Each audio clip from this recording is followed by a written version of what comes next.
আসসালামু আলাইকুম রহমতুল্লাহি বারকাতু। নমস্কার, আদাব। আমি Rafiq Sheikh, West Bengal India থেকে বলছি, part of victory with us. সর্বপ্রথমে জানাই আমাদের সিও এস মুখারি স্যারকে অসংখ্য অসংখ্য ধন্যবাদ।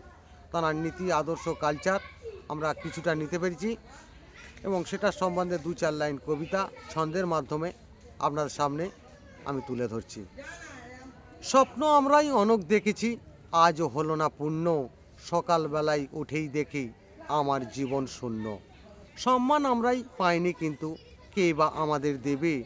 নিচু স্তরের মানুষ আমরাই, আমাদের বাকে তুলবে। নতুন পৃথিবী, নতুন সমাজ, বদল কিন্তু হচ্ছে। পৃথিবীতেই নতুন স্বপ্নই অ্যাশ মুফারে আজ আনছে। মানুষ ভাবছে আমাদের কাজ এআই করে দেবে, অটোমেশানেই কাজ হবেই, মনটা যাবেই ভরে। মানুষের পিছনে ছুটেছি আমরা, অনেক হয়েছি ব্যর্থ। ভিক্টোরি উইথ অ্যাসের পিছনে ছুটেই জীবন হয়েছে সার্থক। বাঘের মতোই তেজ হবেই, জাদুর মতোই খেলা।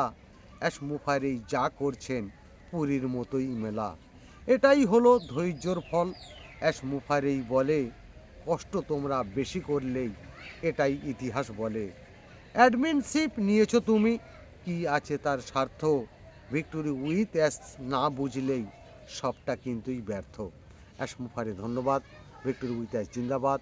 আপনাদের যদি ভালো লেগে থাকে, লাইক, কমেন্ট, শেয়ার করুন। ধন্যবাদ।